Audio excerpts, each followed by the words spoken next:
Pulte's big. We've been building since 1950, and we're in 17 different states. I mean, we got 45 communities open in just Orlando.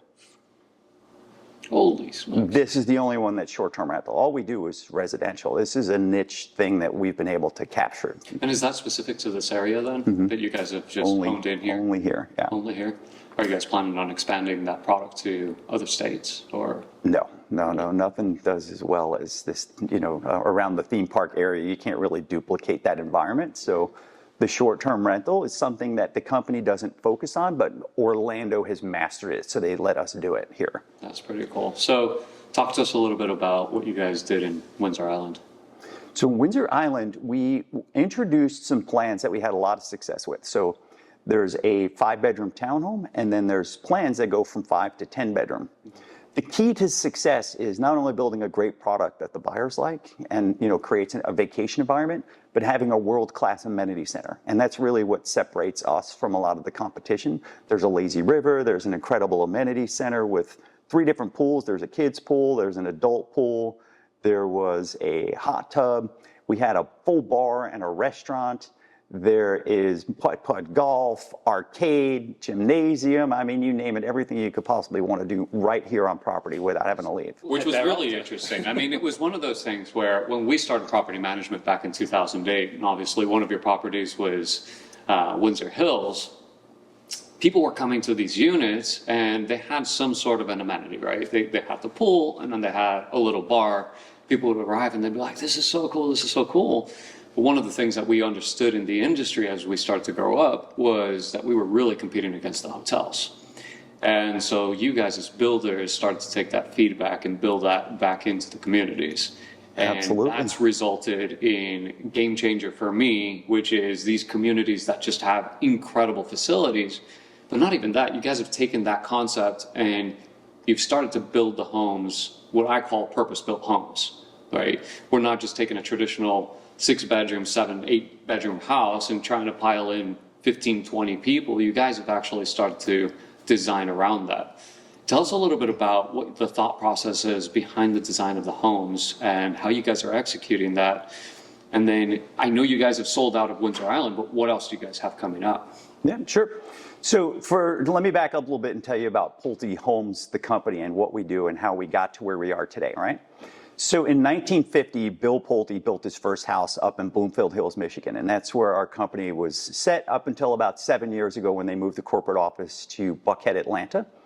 But since that time, we've started building in 17 different states and in 47 different divisions. In Orlando alone, we have 47 different communities open. This is the only community that focuses on short-term rental.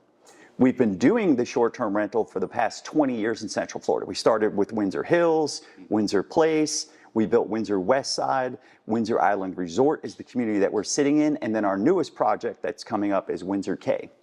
And how we become so successful is exactly building purpose-built homes. One thing that Pulte does that's a little unique is we build consumer-inspired homes and communities to make lives better. What we actually do is we'll build a house in a warehouse, have people come walk through it, give us feedback, make sure it works. Does it have the right family room space? Does it have enough space for people to kind of do homework? And then once we get the right feedback from buyers, we actually build the house, have them come back, say, was this what you were expecting this home to be? And if not, we'll tweak it until we get it right. And once we get it right, we introduce it and we build it. That's what we need to do. We need to go and do that. Yeah, it's called consumer-inspired homes. It's a fantastic idea. Fantastic. And when you continue to build products like this, you continually get feedback. So once we launch the next neighborhood, we continue on with what's working well, and we'll tweak what isn't and make it better. That's incredible. Yeah. I mean, that's why we do sales so well in the short-term rental space. We understand the product that you guys have put together. So the success of Windsor Island, how fast did you guys sell out of this product? Windsor Island is the most successful community we have sold in any division anywhere in the country. We sold 800 homes in a little over 3 years during a pandemic where no one was allowed to leave the house. We have had the most success we have ever seen in any community in the entire country of where we built. And we got it right. So we completed a community called Windsor West Side, which is about 3 miles from here. We took everything that worked from there, made a few little tweaks and improvements, and brought them into Windsor Island Resort, and we saw the most successful community ever. We are duplicating that again in a new community, which is this one here, which is 4 miles north of us on the same road, Highway 27. And we've started pre-sales 2 months ago, and we've already sold over 100 homes just off of word of mouth. We have done no on-site marketing. There's no models. Because they're going to be identical models to what we have here at Windsor Island Resort, people are able to come tour. We also have digital Matterports of all these models, so if you're not able to visit the community, you can do a full walkthrough of each of the homes. And then the amenity center, which is really what sets us apart. It's this world-class entertainment center. We're duplicating in Windsor Cay Resort as well. That's awesome. Can you tell us a little bit about the feature sets that you guys put into these houses? What can people expect? Some of the upgrades maybe? What sure. about the construction makes these units interesting for short-term rentals? Yeah, so short-term rental is completely different from a regular residential home, right? Bedroom and bathroom count are very important. So we build homes here that range from 5 to 10 bedroom. And when you first hear of a 10-bedroom house, you think, oh my God, they must be packed in there incredibly tight, tiny little bedrooms. But it's surprisingly the exact opposite.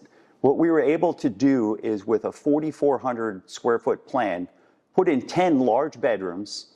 Most of them are en suite, so they all have their own bathrooms. And then we were also able to leave huge gathering spaces, right? Because with 10 bedrooms, you're going to have a huge family in there. Yeah. So there's massive lofts on the second floor for each of the spaces. You can fit foosball tables, pool tables, also have a large lounge area for the media room or TV. And then on the main area, we have huge dining areas and large family rooms. And then they all come included with a pool. So you also have large outside back deck areas with brick pavers. The pools come with hot tubs, screened in enclosures, just incredible vacation environments. Then what we've done to take it to the next level is we made sure that these homes come included with high-end features as a base.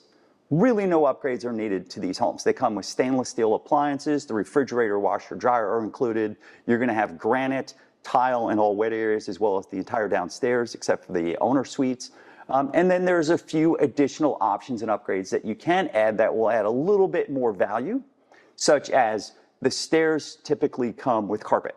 That's a high traffic area, so we do offer luxury vinyl plank to put on the staircase. 99% of our buyers take advantage of that. Yep. Yes. The loft and the bedrooms upstairs are also going to be carpet. Most people leave the bedrooms carpet and just will upgrade the loft to the luxury vinyl.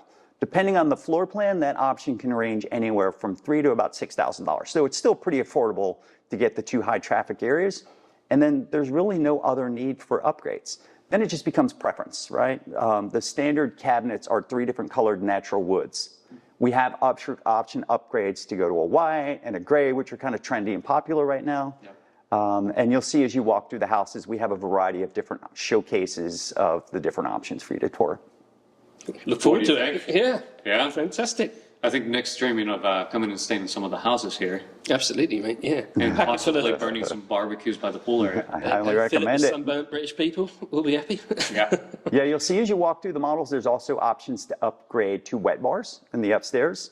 So we're showcasing that, and then there's also an option to do a summer kitchen built in out back. That's awesome. So you can make it as high end or as simplistic as you like. Really, what we recommend most people do, don't pour too much money into the upgrades and features of the house. Spending an extra $10,000, $20,000 going from granite to quartz isn't going to have an impact on the monthly rental or the daily rental. What will have a bigger impact is putting that money into the design. Spend that extra $10,000 on theming out the rooms or putting it into things that are really going to help create the vacation experience that buyers are looking for. And just to be clear, what we're about to see today in this model home, there's some upgrades as far as the decorations. That's not included inside of these homes. Correct. When you guys give us the shell. So that is something that you guys you've hired a professional to come in, help you guys decorate the house and show the opportunity or the potential of what this house could look like. That's correct, yes. Yeah. So what we do is we have partnered with a few furniture companies. They are completely separate, but we have pamphlets in the models that they did, so you can reach out to them, get some quotes. On average, most people are spending around $8,000 to $10,000 per room. And that's not just including furniture, that includes all the designer features, as well as painting, wall trim, themed out rooms, plus all the custom things that you need to theme out a room. You'll see as you walk through, there's princess room, there's a Coca-Cola room, we did a Harry Potter room, we did a Vogue room, and then one of the lofts is done in an Avengers theme. So it's just a lot of fun, things that make you really want to, spend your week here, as opposed to a hotel where you just get the small room and not much else. Yeah, That's awesome. Well, we appreciate your time today. You're very welcome, gentlemen. It's a pleasure. We are excited to walk. Thanks for having me. House. absolutely. Let's Yeah. get started.